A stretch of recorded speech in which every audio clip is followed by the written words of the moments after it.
española a largo plazo, evitando el peligro que supondría quedar atrapados en una etapa prolongada de crecimiento débil y alto desempleo. Y con esto concluyo. La grave crisis mundial ha afectado con fuerza a la economía española cuando ésta se adentraba en un complejo proceso de ajuste, dando lugar a una severa recesión. La salida de la misma depende en gran medida de la evolución internacional, más allá de nuestra influencia, pero también depende, cuando la situación externa se normalice, de la capacidad de la economía española para afrontar los grandes desafíos que he tratado de plantear a lo largo de esta conferencia. Muchas gracias por su atención.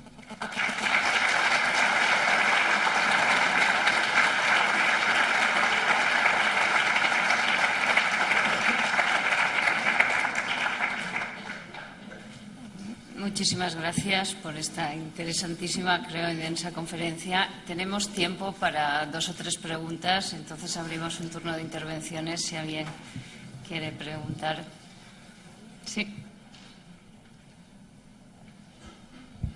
Buenos días, don José Luis. Muchas gracias. Yo tengo la impresión, después de ver su última transparencia, que de los 2 puntos primeros, de eso soy optimista. Creo que al final lo de la estabilidad de las instituciones financieras y que se hagan políticas de estímulo, eso se está haciendo. Me preocupan mucho más las 3 últimas, que se refieren básicamente siempre a lo mismo que en una gráfica terrible que ha mostrado usted, que es que el crecimiento de los costes horarios en España es superior al 30%, mientras que en Alemania no ha superado el 5%. Y sobre esto me parece, mi impresión es que aparte de algún empresario y la COE o hay alguien que pide algo, pues no veo aquí ningún actor relevante diciendo nada de lo que habría que hacer. Usted no sé qué opina sobre esto. No sé si el Banco de España es relevante, pero el Banco de España lleva toda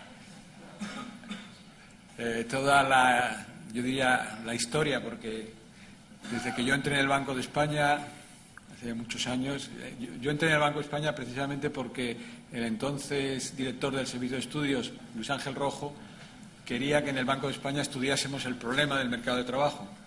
Y yo estaba en la universidad y era especialista en temas laborales. Y desde entonces, por decirlo de alguna manera, casi ha sido un mantra del Banco de España. Creemos que este país tiene un mercado de trabajo que, como he explicado antes, genera mucho empleo en las fases expansivas, pero luego descarga el ajuste de forma muy fuerte en las fases contractivas. Y eso no es bueno desde el punto de vista de la estabilidad macroeconómica. Yo me atrevería a decir eso tampoco es bueno desde el punto de vista de la equidad, porque tiende a desplazar los costes de ajuste de las crisis sobre los colectivos menos protegidos del mercado de trabajo en mayor proporción de lo que ocurre en cualquier otra economía. Sería más deseable un mercado de trabajo más equilibrado, que generase más empleo estable, que protegiese de forma más homogénea a todos los trabajadores y que le diese a la economía más estabilidad en el empleo y, por lo tanto, más estabilidad macroeconómica. Eso es un tema que tenemos pendiente, que cuando llegan los auges nos olvidamos.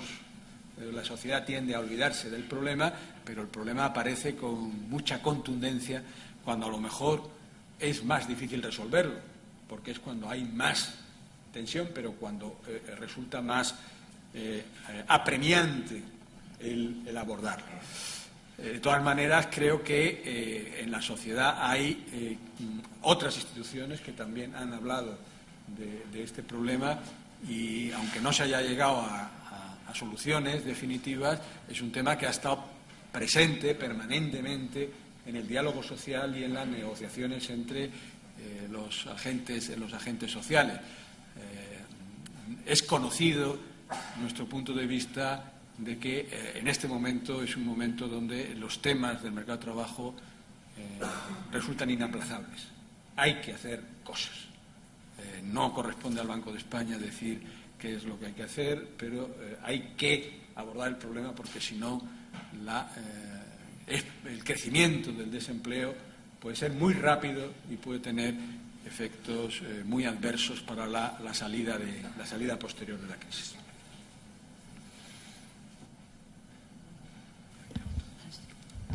¿Ya? Perdone. Hola, buenos días. Después de su magistral intervención, me gustaría conocer su opinión en cuanto a que ha expuesto que hubo y ha habido en España un ciclo de expansión muy largo que quizás se podía haber aprovechado para tomar entonces algunas medidas estructurales que no nos haya llevado, que no haya llevado al país a la situación actual, aparte de la internacional.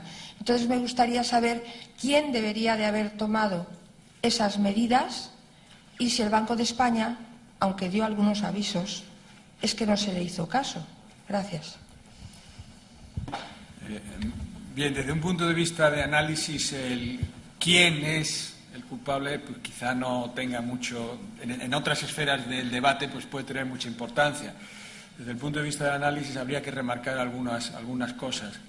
Primero, he tratado de señalar cómo compartíamos un pecado común con el mundo. He señalado cómo detrás de la expansión excesiva del gasto y la expansión excesiva del endeudamiento había un clima internacional que es el que ha abocado a la actual crisis internacional. Era un clima en el que casi se pensaba que los ciclos habían acabado, que el mundo había entrado en una etapa en donde la productividad iba a ser un crecimiento enorme y prolongado en el tiempo, y que por lo tanto estaba justificado el mantener tasas de ahorro muy bajas y mantener tasas de endeudamiento muy altas. Este es un fenómeno que no es exclusivo de España, al contrario, es un fenómeno internacional que a nosotros de alguna forma nos ha afectado de manera igual. En ese sentido, no es solo responsabilidad de las autoridades, por decirlo de alguna forma, de política económica española, sino de la orientación de las políticas económicas a nivel internacional. En España es cierto de que una vez que entramos en el área del euro, de alguna forma renunciábamos al uso de la política monetaria como instrumento de política estabilizadora. Eso, de alguna manera, ayudó enormemente al incremento del bienestar del país. Esto ha dado lugar a una etapa de prosperidad sin precedentes. A pesar de la recesión que tengamos, estamos mucho mejor de lo que podríamos haber estado en otras circunstancias, y esto no hay que perderlo de vista de ninguna manera, pero también es cierto que el entrar en el área del euro requería sustituir la capacidad de ajuste mediante el tipo de cambio por reformas estructurales que hiciesen la economía